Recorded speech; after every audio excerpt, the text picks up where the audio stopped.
wonderful horror fantasy soldiers of the whole wide world, we will tonight start with reading the biography of Gil Ofarim in English, first in English, and after that in German. We have finished for a couple of minutes the translation from German to English. I hope it's right. I hope it sounds right. And I don't take the responsibility for Google, okay? For Google Translator. That means this is a very wonderful moment for us and for all of you. And we will start right now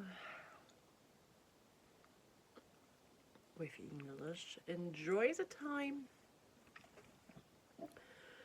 Drink a little bit before we studying.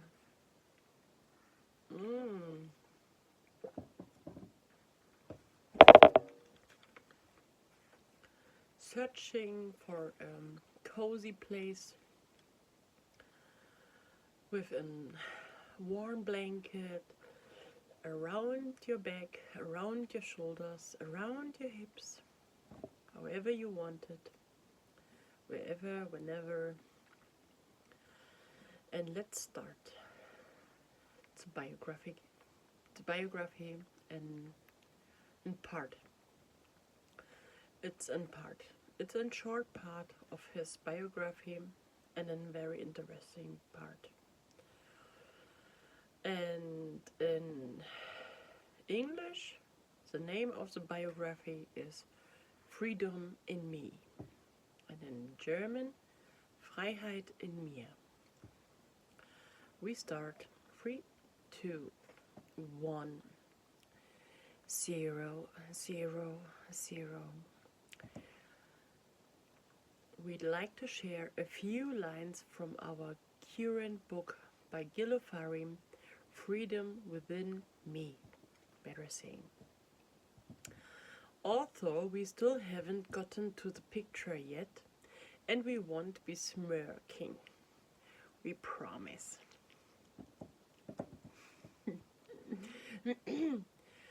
For the first time in a while, we are continuing to read Gil's biography tonight, in the chapter On My Own on page 35. However, we couldn't resist and flew over the lines within the book, stopping at a very deep point. Since this part sounds very nice together, we are sharing it with you on Facebook, and after that we'll continue as usual on page 35 from the biography of Gil Ofarim, Freedom in Me. Here we go. Enjoy reading. In any case, yoga, as I learned it, is not about being able to bend particularly drastically, but about pausing and training your attention on yourself. You breathe in and out slowly, consciously following your breath on its long journey into the interior of your body, all the way to your lungs. You stretch and extend yourself and pay attention to the effect that small changes in movement have on your body as a whole. I am always impressed by the fact that we can also observe our thoughts and feelings in this way. For me, this is a true form of mindfulness. Simply being in the now, without any aids, because apart from good instructions, you don't need anything else. No expensive functional clothing, no special room, no special scents, no extra lifestyle or any stones, candles, stuff. I am sometimes amused by rituals in which fire is lit with serious concentration and effort, and sacred smoke is sent up into the sky. Usually, something else is invoked as well. Dad's friends used to do that at our house too, and in their shock, break it open, or because of the smell, break it closed. All the flies and mosquitoes fell from the ceiling. I mean, that's okay. I'm sure there's a placebo effect for those who believe in it, and if it's good for you, fine.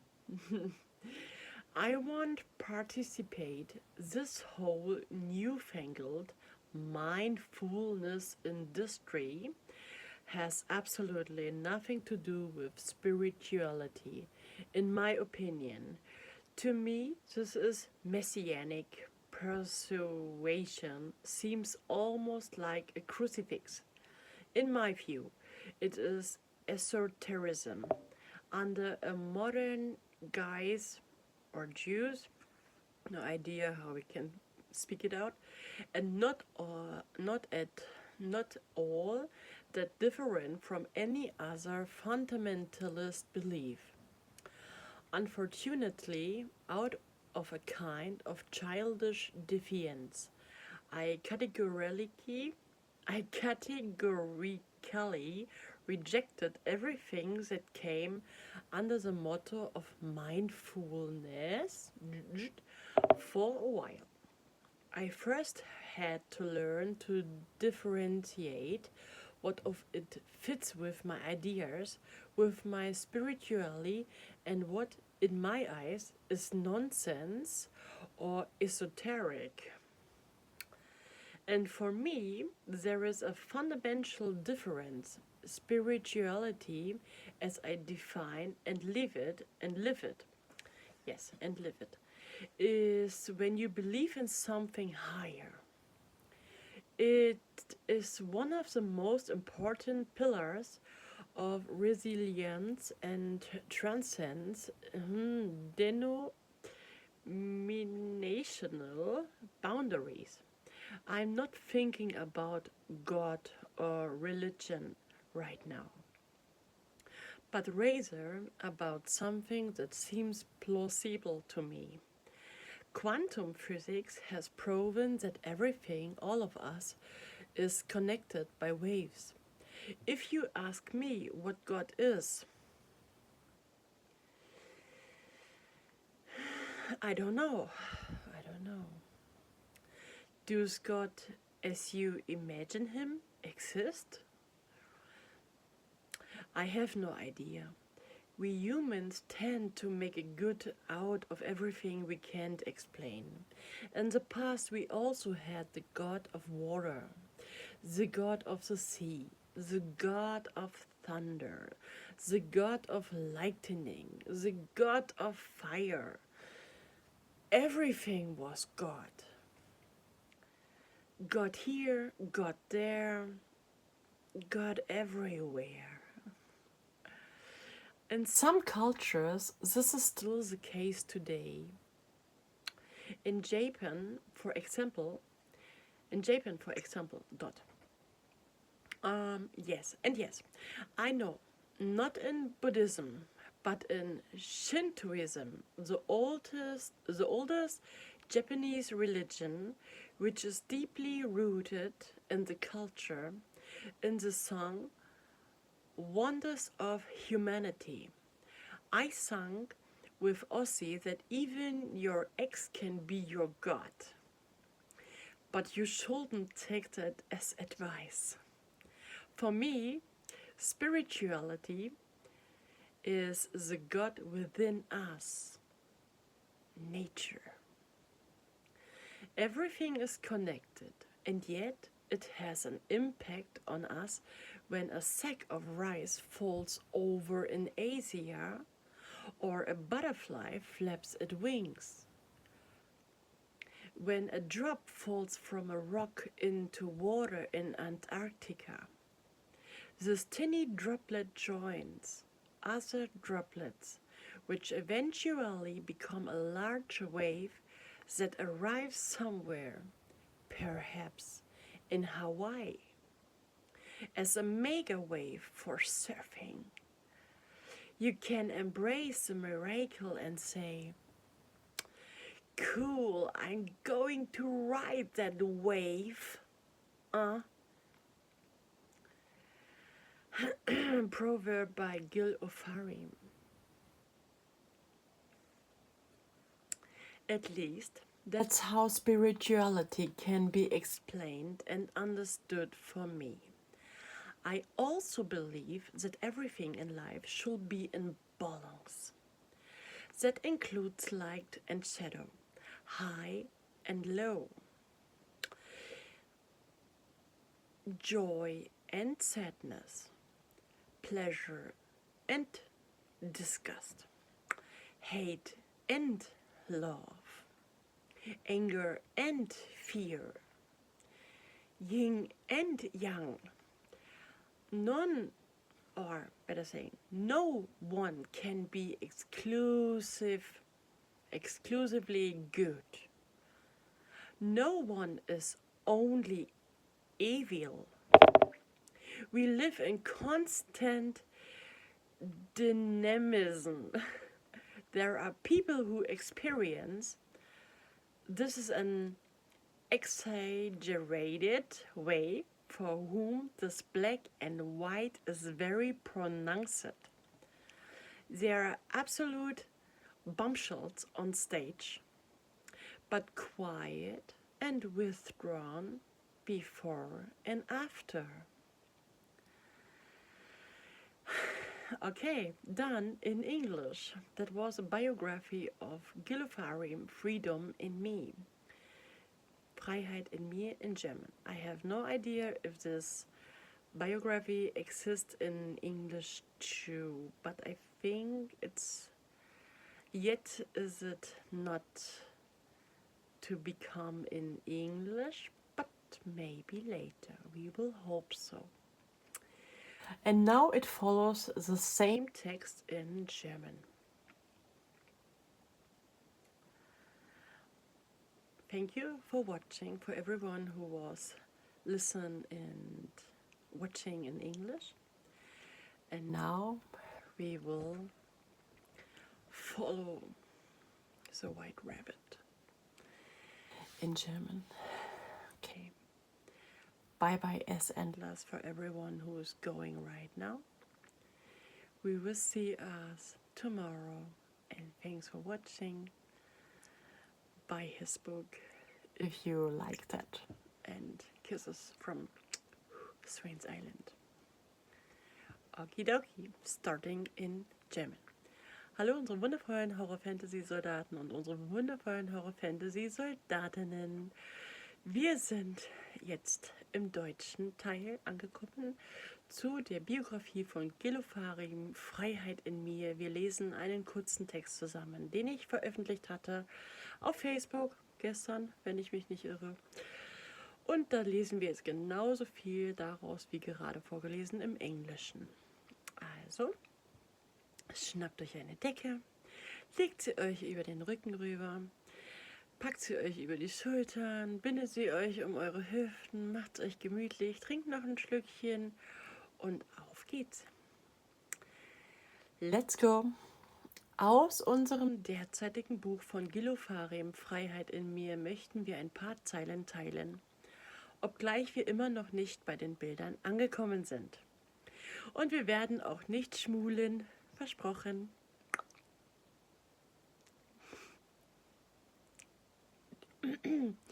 Also, erstmals, seit längerer Zeit lesen wir heute Nacht in der Biografie von Gil weiter im Kapitel On My Own auf der Seite 35. Genau. Allerdings konnten wir es nicht lassen und sind innerhalb des Buches über die Zeilen geflogen und an einer sehr tiefen Stelle stehen geblieben. Da dieser Teil im Allgemeinen sehr schön zusammenklingt, teilen wir ihn auf Facebook mit euch und danach machen wir wie gehabt weiter auf der Seite 35. Aus der Biografie von Gil Ofarim, Freiheit in mir. Los geht's, viel Spaß beim Lesen.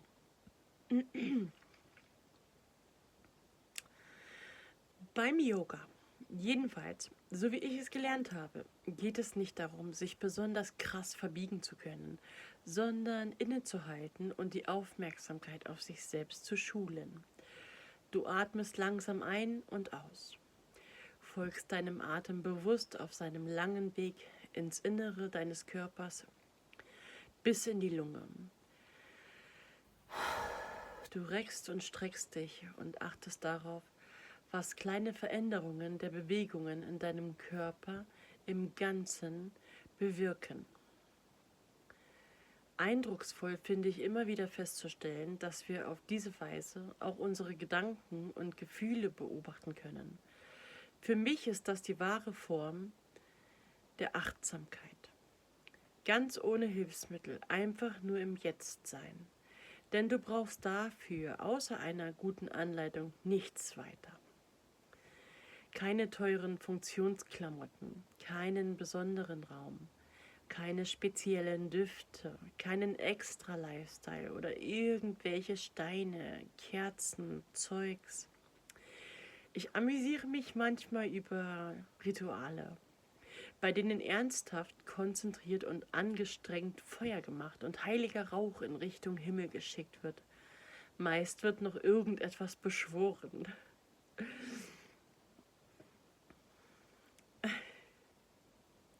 Moment, ich bin gerade in der Zeile verrutscht.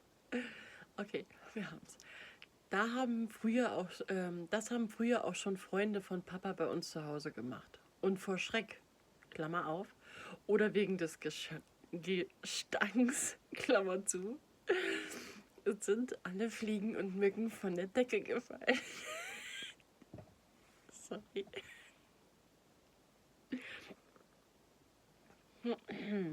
Ich meine, das ist okay. Bestimmt stellt sich bei dem einen, der daran glaubt, ein Placebo-Effekt ein. Und wem es gut tut, bitteschön. Ich werde da nicht mitmachen. Diese ganze neumodische Achtsamkeitsindustrie hat meiner Meinung nach mit Spiritualität gar nichts zu tun. Auf mich wirkt diese messianische Überzeugungsarbeit schon fast wie ein Kreuzgang. Aus meiner Sicht ist das Esoterik unter einem modernen Decknamen und unterscheidet sich nicht sonderlich von jedem anderen fundamentalistischen Glauben.